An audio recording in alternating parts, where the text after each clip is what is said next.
So it continues. We're still in the early stages of this project, but we've committed to making a fiberglass mold of the body once it's finished. But in the meantime, we can build the car out of anything. We're creating things as we go, changing things on the fly.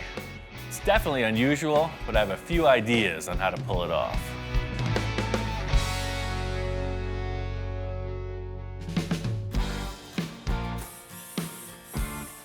Ian, how you doing? What's going on? What did you do? That's pretty cool. I got the whole engine compartment kind of squared away. You know, I went with aluminum, and then I think like a riveted final detail would be pretty neat. You know, something real shiny down in there. As I walk in, you know, we got the back fenders kind of in place. It's still like a hodgepodge. You know, like Ian said, anything goes, because this is just like the clay mold. I love this because we still could put another element in here. You can do whatever you want in here. You know, this surface is represented. I really want to get these fenders so that there's no holes in the back of the car. Looking at it now, it's really loose, sort of like a patchwork quilt, not even stitched together yet. But I'm seeing the finished flesh on this thing, and it's got to be set up correctly. I mean, the idea of screwing this Porsche quarter panel onto this Sterling body seems kind of strange. That ain't strange, that's like crazy. Yeah. Madman. Now I'm getting excited again. So what I was thinking was I just took this aluminum sheet, super light, and I just formed it over a piece of tube. That way it'll radius down into the engine compartment. So this is gonna pop on here. It's gonna do the same thing as everything else we've built so far. It's just gonna represent a surface. Yeah. Slight body modification here. I'm gonna have to put something in there to hold that up. Bundled sweatshirt technique, sponsored by Carhartt. Thank you very much. See? Now you're solid. We got fiberglass, we got aluminum, we got a piece of my shoe, now we got a sweatshirt. Come on now. Nobody breathe. See that? There goes my Sterling. We got aluminum foil, we got duct tape. It looks pretty rough, and there's a word for it, and it ain't a good word. Custom bodywork. So this is all pretty distracting. I think we should just primer gray this area. That way we just have like a monotone looking thing we could build up off of. The aluminum foil just wasn't suspending itself like I had hoped. So I wanted to reinforce the whole taillight area with metal before we finalized the design. I could save this aluminum for my sandwiches, for peanut butter and jelly sandwiches tomorrow. I'm doing this fast and efficient, bunch of strips of a little thicker material. It's gonna end up right. This is just another super fast mock-up, you know, just to see what we're working with. By getting the go sign from that foil thing, you know, it's just a little bit rounder surface. I really just want to get rid of the rest of that Sterling in the rear quarter. The vents I know I don't want to see, so I'm going to fit in some panels there just to get this thing so there's no holes in the back of the car. Well, just spray that gray, see what we come up with. Stand back on it now. Let's take a good whiff of those paint fumes and start to dream. Man, I just go, that's like more like it. See, that totally changes the whole thing. Now you're not looking at all these panels. You just kind of blur your eyes a little bit, and you got a fender, man. Ian's gonna do the other side the same, and I can't wait to see it after it's all put together. Everything that's happening here is pure sculpting. If you look at a sculptor, they start with an armature, and they keep adding and adding whatever it takes to bring to the surface.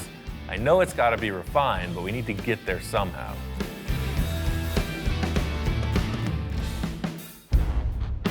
Got this passenger side pretty much matched to what Victor and I agreed on over there. Where I'm at now is I need to get this surface workable. What are you crying about? It's like the freaking pitcher walking up to the catcher in a baseball game. It's like a whole thing going on here. He says it's time to put the fiberglass on. can't make any calls until we see that surface represented. This primer coat was purely visual, just to get all the different colors out of the way. I gotta sand through, get the majority of these screw heads off, and then I'm just gonna lay a couple sheets of fiberglass over this work we did, just to give it a little more strength. Right now there's stuff all over the place, different heights, different materials. The fiberglass is gonna glue it all together and make a nice surface to work off. I want to be sure that this fiberglass is going to stick, so in this thing that I'm accomplishing is just giving some texture for the fiberglass to grip to. Truth be told, I'm not the most professional fiberglass guy. I have limited experience, but it's fascinating, so I keep trying. This is the problem we're facing with the metal. When you push down here, it wants to buckle up. As soon as this is wet, all those fibers are going to relax. The only advantage of using fiberglass at this stage of the game is that it's super flexible and it will bond to aluminum, fiberglass, and steel. To weld that thing, you'd have to make it out of one style of metal. Big, long, drawn-out process. It's a little like mopping the floor. It's a little like pouring syrup on your waffles.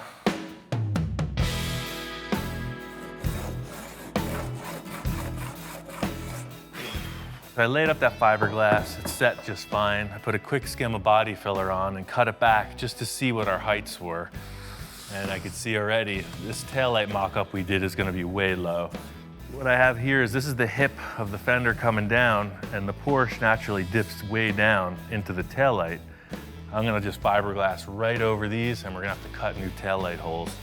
I feel good about this, you know? It's not just anybody who can throw a bunch of sheet metal screws and saran wrap and build a supercar, but watch me go.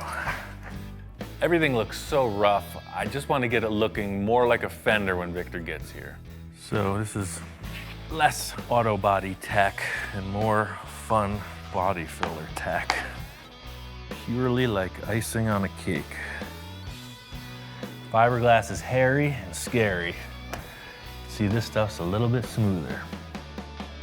As loose as it seems, I think it's starting to flesh out, and everybody's gonna understand why I went this way.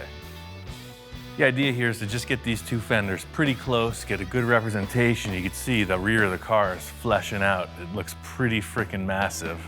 Super wide, super low. I can't wait to show Victor.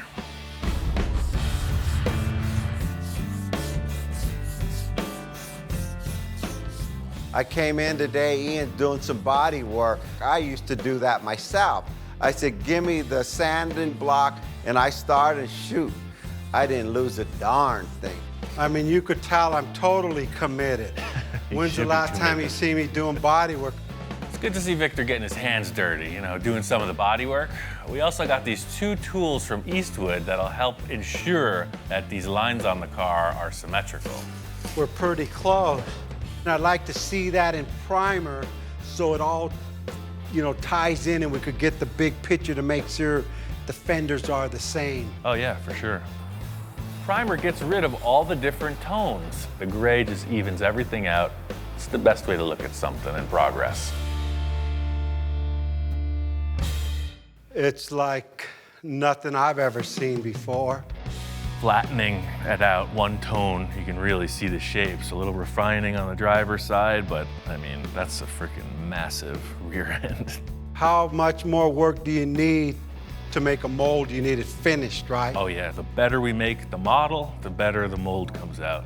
We could either turn the car around and start on the front, or if there's anything else you want to change back there, I'd say it's a perfect time to do it. Now it's like a whole bunch of like bumper back there or body. It's like nothing but rear end showing. I need just one thing to soften that up, and it's got to be massive. We need to do some kind of crazy exhaust, right?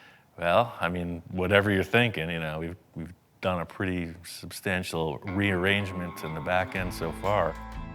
Everything here is really starting to come together, but I think the one big thing is going to be the exhaust that sets this rear end apart from anything you look at. The 911 exhaust had these big exhausts coming out under each side of the bottom. You know, if you wanted to mask that, maybe have them come out through these holes or whatever. Yeah, I was thinking something kind of massive here in the middle. 3 or 4 muffler pipe sticking out of the back. Hey, I had a dream, you know. My initial idea in my mind was to see this massive car go by you, like what the heck was it? And all you see is this big old pipe with some fins coming out almost like a bomb. All the supercars got the fins on the bottom. Well, hey, guess what? I want the fins on the top and I want the fins on the side. Almost like a propeller to a boat, but straight. Okay. Victor's coming up with all these ideas about multiple exhaust tips, some kind of really exotic designs, and I'm saying let's just try to get some real world structure to this theory. Let's just make like a cardboard mock-up, come up with some kind of concept. All right, so whatever diameter exhaust you use, it's up to you, but I got this tubing from the fiberglass. I'll just cut this cardboard off. We'll have something to work with. Way too small. Too small. That's like embarrassing, you know. We need some like volume here, man. So something more like this or this diameter, like way big. Yes, that's what I'm looking at. Remember, massive. Let's just tape them on the car, see kind of what we got proportion-wise. So, I mean, 3 sort of fits like that. That's an even better mock-up than freaking cardboard and drawing, huh? Well, stand back and look at that. I mean, 5-inch exhaust is pretty substantial. I was thinking of having a fin, and a fin, but I only need the fins on top, on the bottom, and the 2 on the side. And it changes the whole back end of that car. And then put fins on the bottom.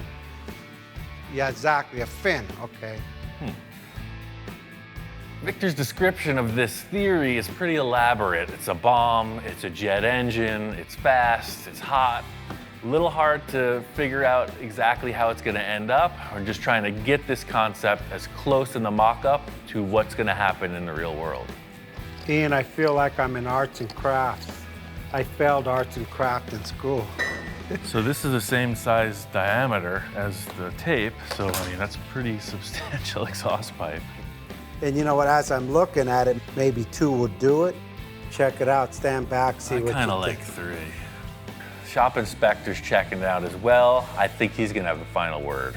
Dude, what do you think? Cool? All right, I guess he said that's cool. He wants 3's 3. the number. 3's the number. I think it's gonna stick.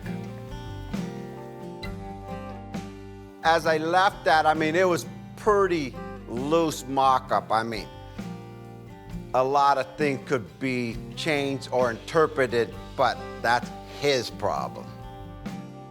The thing is, when Victor's describing all this and coming up with a cardboard concept, I'm really starting to see my own vision of it, and that's the challenge in this whole thing. I gotta build it.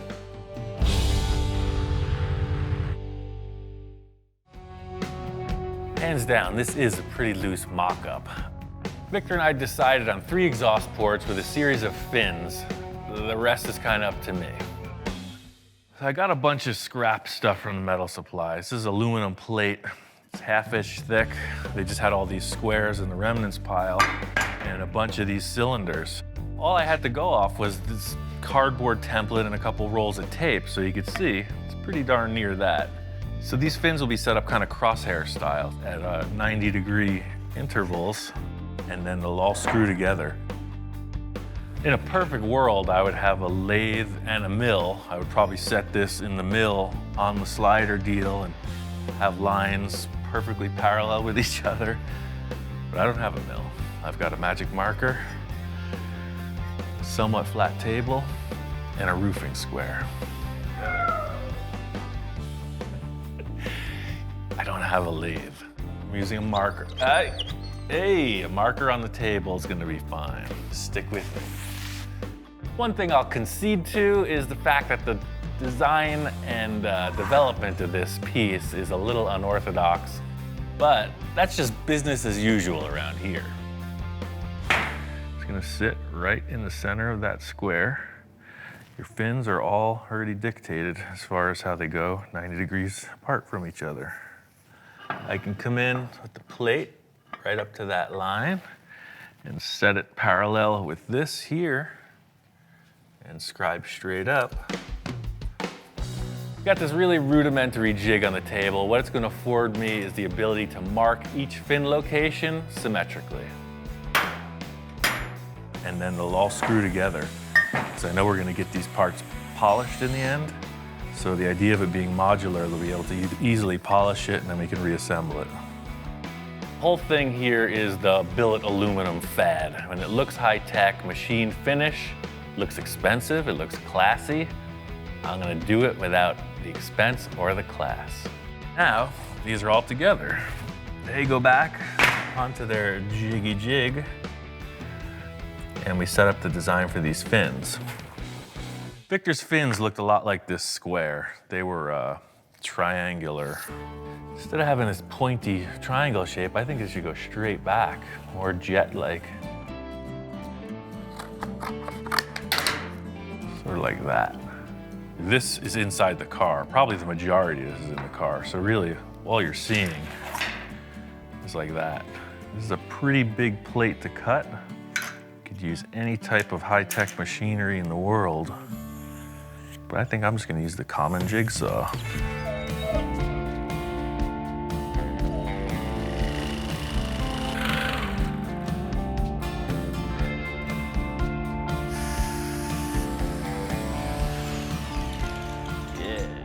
I mean, this looks good, but I want it to look great. I think I'm gonna take a router and then make a radius edge on all this.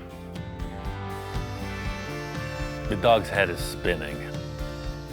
I don't think he's convinced for one iota that this is gonna work.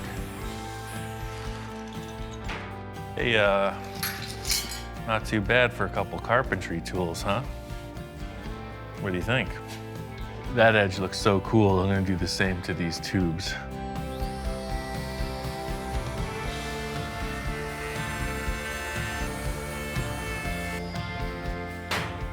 What's not to like about that? I was thinking that having these stacked together, it could be added to by just putting the spacer through here. And in effect, what that does is make it look like this fin travels right through and makes it look a little bit lighter. This thing is really starting to come together. I think the shop inspector is even starting to get convinced. Again, this is all still just roughed out. If you have to cut it or modify it, so we will. So you can see, it's gonna go right in the middle of that license plate opening. See now. Now he's finally conceding. We're just gonna cut out in here and then something like this. It's gotta go in a good 8 or 9 inches.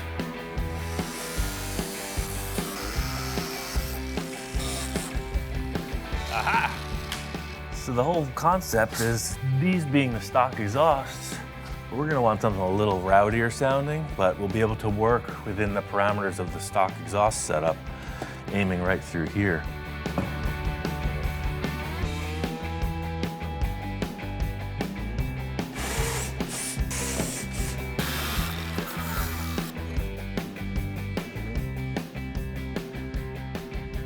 Oh yeah, that's totally cool.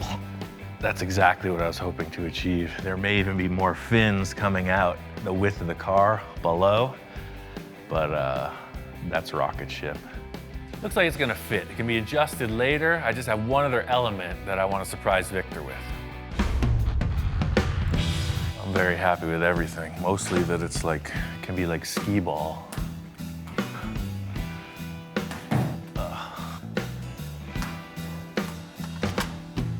Ian, how's it going? Hey man, got that exhaust mocked up. That's rad, man. After I open the door, I look straight to the car. I know I say, wow, this was wow. That ain't what I give you when I left. Yeah, no, I made a few changes. Victor walks in and I can tell right away he's digging it. It's a far cry from a cardboard tube. And it's centered with the car and it gives it just enough bulk to give it like, look, I got the power behind me. He's thinking, hey, is that okay with you? What's he looking on the table for? What's there? Oh, the last thing we were doing when you walked in was these three. I forgot about them until he just reminded me. Hey. So you know that intake you had over there in the other shop? I took 3 of the horns, the intake horns, and I made them fit the tubes here. These work as an additional element, like crosshairs. So they just go in like a key, right? You index it, you turn it, And they clip right in. What a difference. Dude, thanks. Dude, thanks. I almost forgot about that. That exhaust system is wicked. I mean, look at that. What we've achieved so far is pretty solid. The rear end's looking good. We haven't even considered the front of the car. So we're really just still in the clay model stage of this thing. You know, anything can happen with the taillights. The exhaust will go in on the final body. I think we should spin this car around and get onto the front. Again, we just finished. Right. I'm tired. Yeah, I know. You know, right away, Ian, hey, I'm slowing the build down. We're talking too much. He wants to get on the front, and I'm going, wow, well, let me absorb the back, Ian. Challenge is really making this thing match front, back, side to side. I think that if we get these two front fenders and some kind of a grille bumper represented, that'll give us the answers to the side pods and the roof line. Yeah, because that roof line's got to change, like, dramatically. Hey, you picked the Sterling, man, not me. So the same thing goes for the nose of this. You saw the process in the back. Anything you find, file cabinets, space helmets, you name it. Anything you want to put on the front, we just fiberglass over it, and that becomes the model. I thought I was lost in the back. I'm really lost in the front. I've got some ideas. I know Victor's head is spinning. What we achieved in the rear, I can't wait to transfer that energy into the nose of the car.